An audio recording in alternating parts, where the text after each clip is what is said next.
So this is Steve, and we're here with Pam Holocher. Pam, an exciting night. Tell me about what happened here. I'm still trying to absorb it all. We had a huge crowd, lots of enthusiasm. I was surprised because of the snow and the slick roads, and lots of support to really make Fort Wayne's Riverfront a great place. Not a good place, but an over-the-top great place. How much easier does that make the job when you've got that great community support? I think it makes it a lot easier for so many reasons. If you can do something that the community supports everyone, it's a lot easier to get financial resources for the project. Also, investors see that as a real positive sign, and the community is really supporting this. So it's a lot easier to get investors interested. And speaking of investors, this isn't something that the city of Fort Wayne is going to be paying for a lot of its pocket. It's going to be a lot of public-private partnerships, and talk to me a little bit about that. Sure. Well, the public sector is usually good at doing things like infrastructure, property acquisition, site clearance, and then it's really up to the private sector.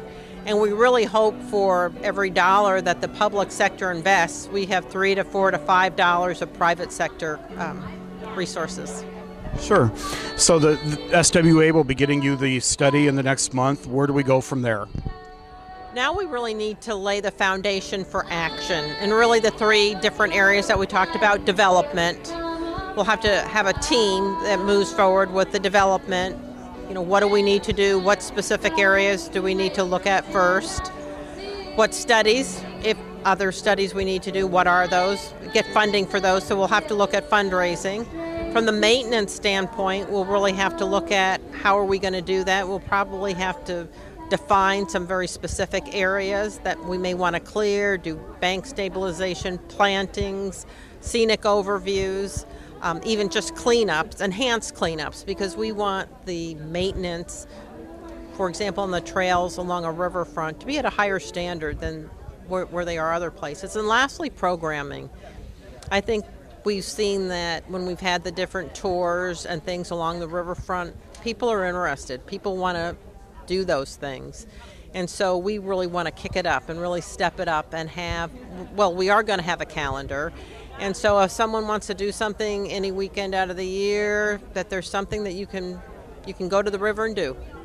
And I know that you're making that effort this year. You're starting at this year. Yes.